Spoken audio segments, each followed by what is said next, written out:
जिंदगी में हम कभी कभी गलत राह चुन लेते हैं, लेकिन दिल के किसी कोने में एक सवाल हमेशा रहता है, कितना गलत और आखिर कब तक। ऐसे ही जब एक चोर की मुलाकात एक भूले भटके भले इंसान से होती है, फिर उसके धन के लालच में शुरू होता है एक सफर जो न सिर्फ उसके इरादे बदल देता है बल्कि जिंदगी का मतलब भी। दया को आज जेल से मुक्ति मिलने वाली थी। उसने सिपाही से कहा, तुम्हारे पिता की कसम, अब से चोरी नहीं करूंगा। जेल से निकलने के बाद वो पैदल ही चला। एक नदी के घाट पर लोग स्नान कर रहे थे, वो भी जाकर खड़ा हो गया। एक आदमी ने कहा, सोचो मत और आ जाओ, यहाँ चोरी नहीं होती। पर वो किससे कह रहा था? दया की नजर तो उसके फोन पर थी। आदमी जब डुबकी लगाकर ऊपर आया तो गाना सुनाई नहीं दिया, कारण फोन चोरी हो चुका था। दया ने उसकी सिम वहीं निकाल कर फेंक दी और निकल गया सफर पर। चोरी की आदत इतनी आसानी से कहाँ छूटती है। वो जहाँ भी जाता हमेशा इसी ताक में रहता कि कहीं हाथ साफ करने का मौका मिल जाए। वो पिक्चर देखने गया, लेकिन बीच में ही थिएटर से बाहर आ गया। पार्किंग में खड़ी गाड़ियां देखी तो किस्मत से एक मोटरसाइकिल में चाबी लगी थी। अब दया को पैदल नहीं घूमना पड़ेगा। थोड़ी दूर जाकर उसने गाड़ी की नंबर प्लेट बदल दी और रात में घरों की रेकी करने लगा। एक सुनसान जगह पर बना घर उसे चोरी करने के लिए परफेक्ट लगा। वो अंदर घुस गया और दीवार फांद कर घर के अंदर झांकने लगा, लेकिन तभी उसे किसी के होने का आभास हुआ। उसने देखा तो एक आदमी उसे कुमार यानी अपना बेटा समझकर बुला रहा था। दया ने उसे चुप कराया, तब समझा कि ये चोर है। आदमी डर के मारे अपने पैंट में ही पेशाब कर बैठा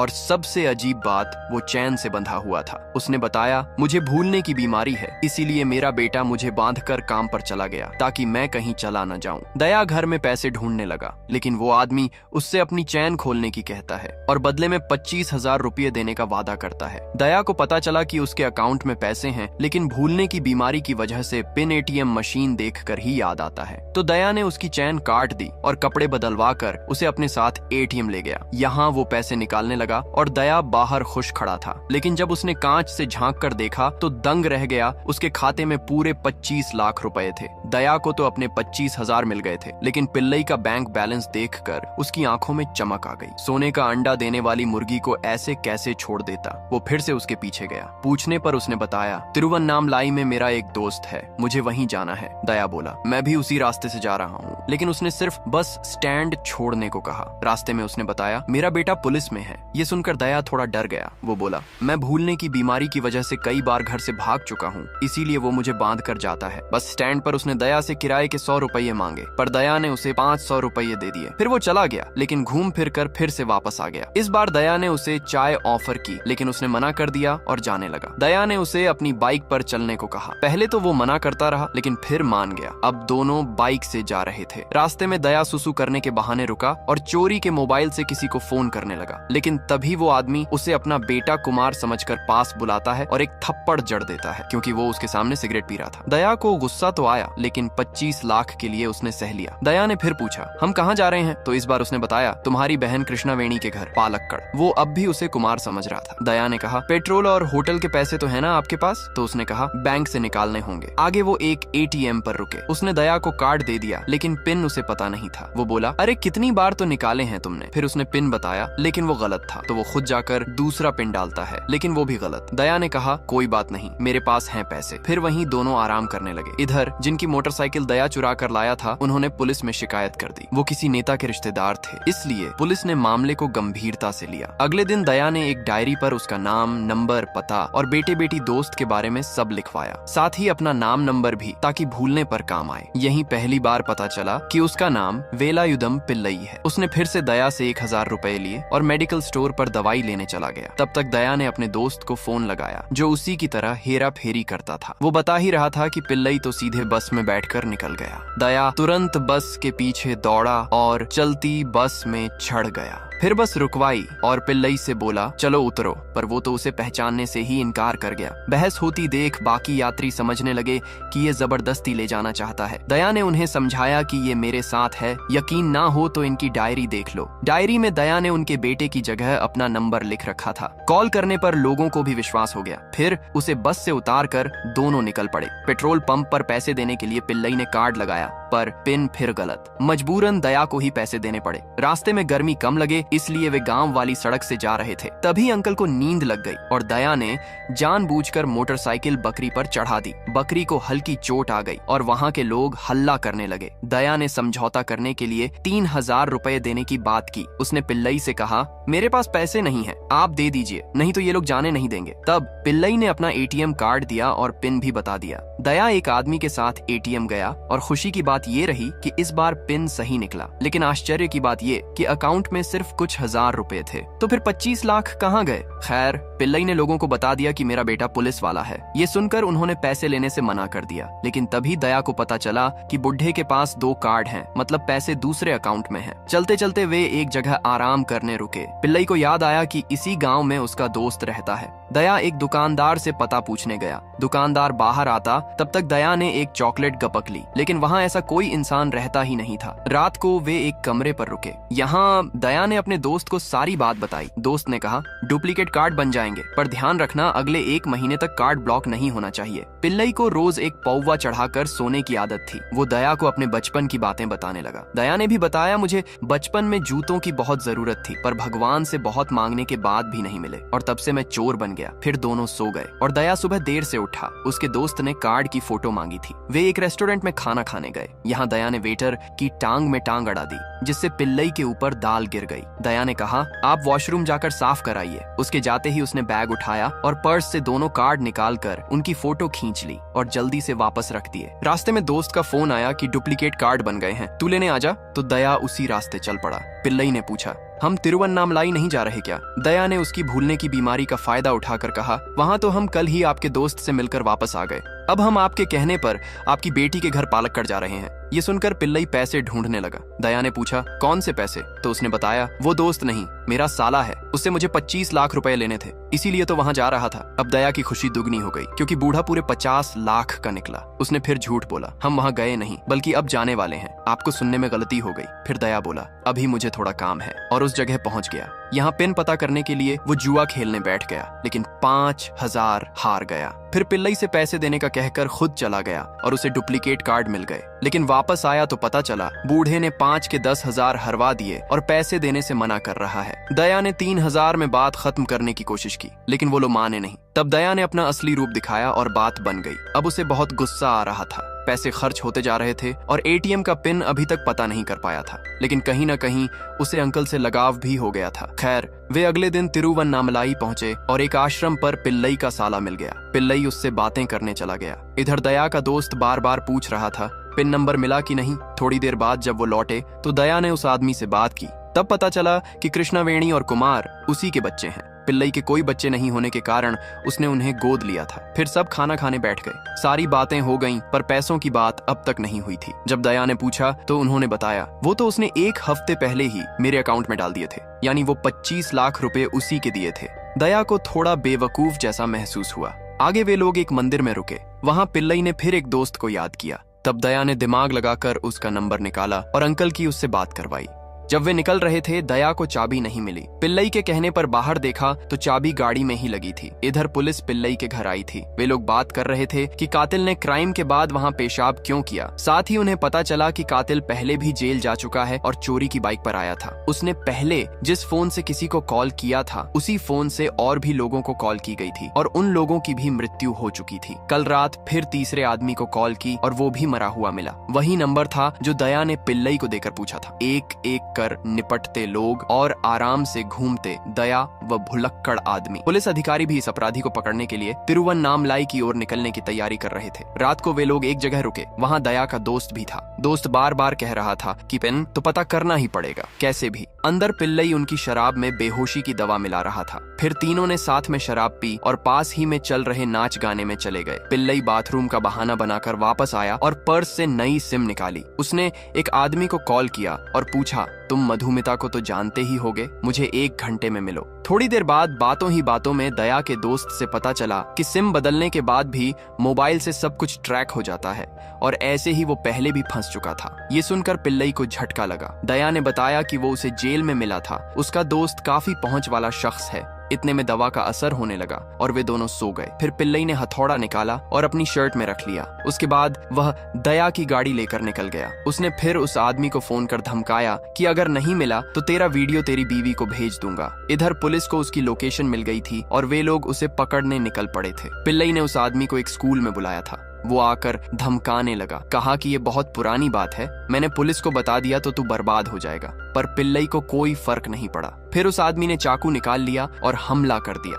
थोड़ी देर तक दोनों में गुत्थम गुत्था हुई, लेकिन अंत में पिल्लई ने उसे पटक दिया और खंभे से बांध दिया। वह आदमी समझाने लगा कि ये 2 साल पहले हुआ था। वो अपनी गलती की माफी मांगने लगा। पिल्लई ने कहा, मैं मधुमिता की माँ को कॉल करता हूँ, अगर वो तुम्हें भूल गई होगी तो मैं भी तुम्हें भूल जाऊंगा। उसने मधुमिता की माँ को बताया कि मैं मधुमिता का टीचर सेल्वम हूँ। ये सुनकर उन्होंने फोन रख दिया, मतलब वह भूली नहीं थी। पिल्लई ने उससे पूछा कि तुम्हारे साथ और कौन था, तो उसने अरुण नाम के बंदे का जिक्र किया। इधर पुलिस पहुंचने में अभी समय लगा होने वाला था, इसलिए उन्होंने उस सेल्वम को सावधान करने के लिए फोन कर दिया, लेकिन गलत टाइम पर। पिल्लई ने हथौड़ी उठाई और खेल वहीं खत्म कर दिया। पुलिस को सिर्फ उसकी लाश मिली। जाते वक्त पिल्लई ने अपना फोन नदी में फेंक दिया। सुबह गणेश और दया को खबर मिली कि उनका एक्सीडेंट हो गया। वे लोग वहां पहुंचे तो पिल्लई ने बताया, मैं घूमने निकला था, तभी एक चोर आया और मेरा मोबाइल छीन कर ले गया। उसी में मैं गिर पड़ा। फिर वे लोग उसे कमरे पर ले आए। वह दया को कुमार समझ रहा था। उसे पेन चाहिए था, पर दया भी आ रहा था। इस हालत में आगे क्या होगा कोई समझ नहीं पा रहा था। इधर पुलिस ने दुकान वाले को चोरी की गाड़ी की फोटो दिखाई और उसने पहचान लिया। पुलिस अधिकारी मधुमिता के घर गए, जो कि अब इस दुनिया में नहीं थी। उसकी माँ ने बताया कि सेल्वम टीचर जैसा बिल्कुल नहीं था। उसने उनकी बेटी के साथ गलत किया और वीडियो बनाकर ब्लैकमेल करने लगा। वह कभी स्कूल बदलने की बात करती रही, पर माँ ने ध्यान नहीं दिया। हद तब हुई जब उसने मधुमिता को दूसरे आदमी के पास भेजना शुरू कर दिया। उसकी सहेली धन्या भी फंस गई और जब धन्या गायब हुई तो मधुमिता ने माँ को सब बताया। माँ ने एक चाइल्ड साइकोलॉजिस्ट से काउंसलिंग करवाई, पर पति के डर से बीच में ही बंद कर दी। मधुमिता गिल्ट में थी और उसने अपनी जान दे दी। पुलिस ने उसका लिखा हुआ लेटर देखा, उसमें अरुण का भी नाम था। माँ ने उम्मीद छोड़ दी थी कि कुछ होगा, पर सेल्वम की मौत की खबर सुनकर लगा कि भगवान है। गणेश ने पिल्लई को एक मोबाइल दिया इस्तेमाल करने। वे लोग निकल रहे थे। उसने दया से कहा, तू मेरे फार्म हाउस पर आ जा, वहीं काम खत्म कर लेते हैं। दया को यकीन ही नहीं हुआ कि उसका फार्म हाउस भी है। खैर, दोनों वहां से निकल पड़े। दया उसे अपने घर ले आया। उसका एक छोटा सा कच्चा घर था जहां उसकी माँ रहती थी।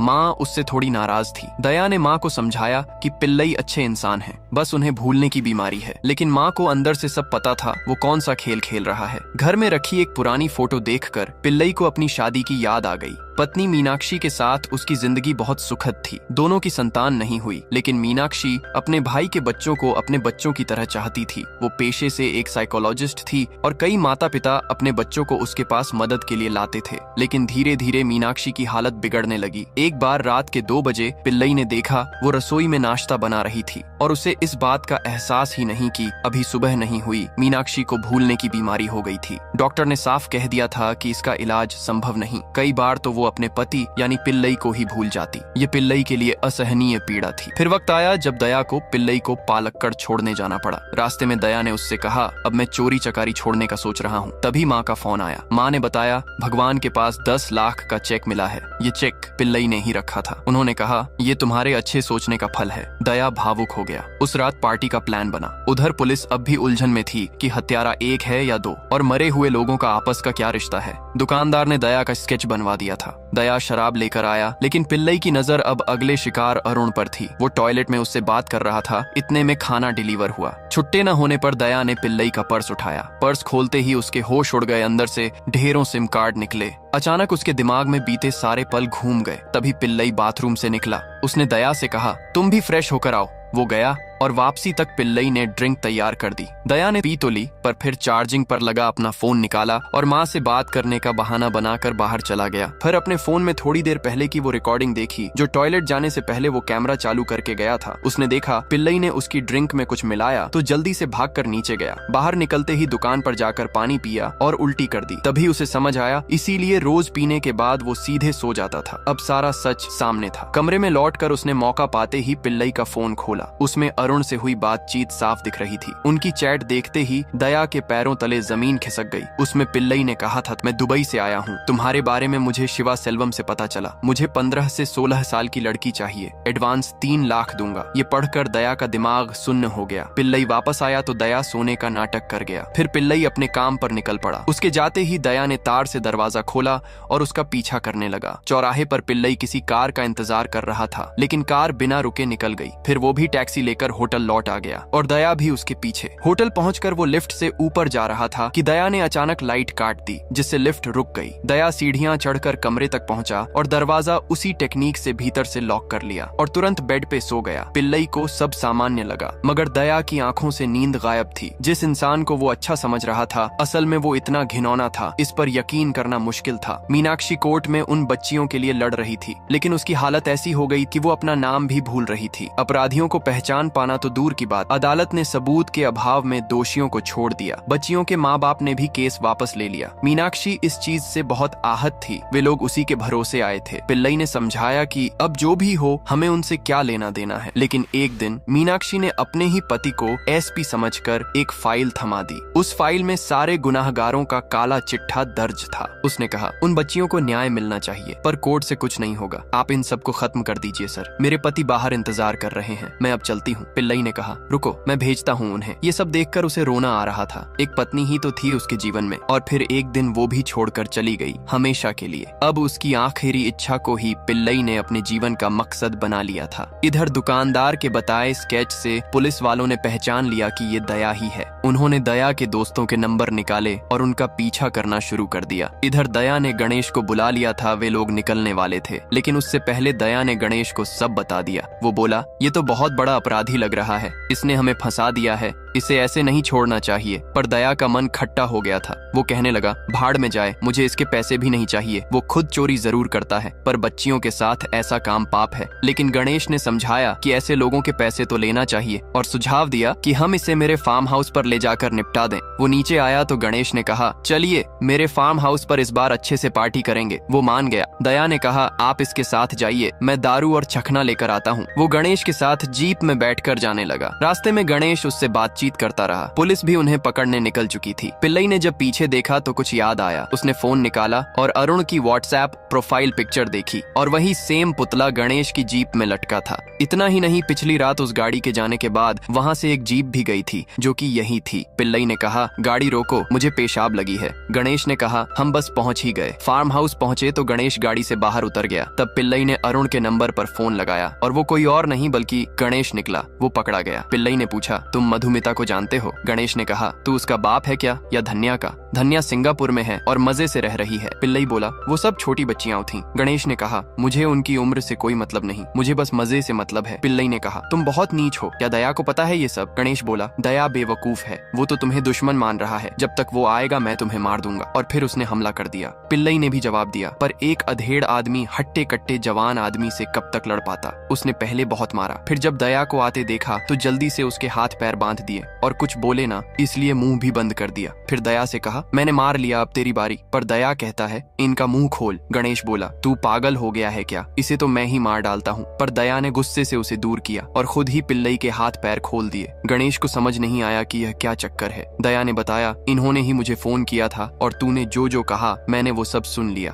तो गणेश ने उस पर भी वार करना चालू कर दिया, लेकिन दया ने उसे पटक दिया और फिर लकड़ा उठाकर बहुत मारा। लेकिन फिर वो भारी पड़ने लगा तो पिल्लई ने भी गणेश को मारना चालू कर दिया। उन दोनों ने मिलकर उसे बहुत मारा, लेकिन उसने फिर से पिल्लई को दबोच लिया। अब तो दया का खून खौल गया और फिर उसने जो पीटना चालू किया उसे अधमरा कर दिया। लेकिन अंत में पिल्लई ने सबल से उस पर वार कर दिया और वो कुछ करता उससे पहले ही उसके पेट में छेद कर दिया। तभी तक पुलिस भी वहां पहुंच गई। उन दोनों को कोर्ट में पेश किया गया। पिल्लई ने बताया कि कोर्ट में केस लड़कर न्याय पाना सबके लिए आसान नहीं है, इसलिए मैंने उन बच्चियों को न्याय दिलाने के लिए ये कदम उठाया। आगे उनकी इच्छा है जेल के बजाय आश्रम में रहकर सेवा करना। दया को जो अभी तक अपराधी समझा जा रहा था वो साबित नहीं हुआ। जज ने पिल्लई पर अगले हफ्ते फैसला सुनाने का कहा। उन्हें ले जाते समय हथकड़ी लगाने से पहले पुलिस अधिकारी फरीदा ने लड्डू खिलाए। उनकी बेटी को बेटी हुई थी और पिल्लई पर वे बहुत गर्व महसूस कर रही थीं। मधुमिता की माँ और धन्या के माँ बाप भी वहाँ आए थे। फरीदा ने बताया कि धन्या का भी रेस्क्यू कर लिया गया है, मगर असली ट्विस्ट अब सामने वाला था। लड़ाई के दौरान गणेश पिल्लई से बच गया था और वापस आकर मारने दौड़ा। तब दया बीच में आकर उसे रोका और अच्छे से तोड़ा। वो उसे मारने ही वाला था, लेकिन पिल्लई ने कहा, तुम अपने हाथ गंदे मत करो। गणेश बोला, तू मेरी तरफ हो जा, तुझे बहुत अमीर बना दूंगा। हम दोनों एक जैसे ही हैं। दया ने कहा, हम में जमीन आसमान का फर्क है, और सब्बल घुसेड़ कर काम तमाम कर दिया। पिल्लई ने कहा, ये क्या किया? अपनी माँ के बारे में तो सोचा होता। दया ने कहा, मैं सिर्फ उन लड़कियों के बारे में सोच रहा था। पिल्लई ने कहा, तू बहुत महान है। तो दया ने कहा, आपसे ही सीखा है। लेकिन जब पुलिस आई तो पिल्लई ने दया को हटाकर हथियार अपने हाथ में ले लिया और दया को बचा लिया। दया को उसे मारने का कोई दुख नहीं था। अब पिल्लई लोगों का हीरो बन गया था। वे उसकी रिहाई के नारे लगाने लगे। जेल जाते वक्त दया ने बताया, आपकी शादी की तारीख ही ATM का पिन है ना? मुझे पता चल गया। पिल्लई ने कहा, हाँ। दया बोला, कुमार आपको अंकल कहता है और मुझे आज तक किसी को पापा कहने का मौका नहीं मिला। आप में मुझे पिता दिखाई दिया। उसने पूछा, जब मैं पहली बार आपसे मिला था तब आपको बांधा किसने था? पिल्लई ने बताया, वह मेरा पहला शिकार था, पर मैं उसके घर गया तो उसने मुझे ही पटक कर चैन से बांध दिया। मैंने उसे पकड़कर वहीं चैन से उसका गला कस दिया। फिर देखा कि कोई आ रहा है तो उसकी लाश पलंग के नीचे छुपा दी और तुम्हारे सामने भुलक्कड़ आदमी का नाटक किया। इस फिल्म से आपको क्या सीख मिली कमेंट कर बताएं, और पूरा वीडियो देखने के लिए धन्यवाद।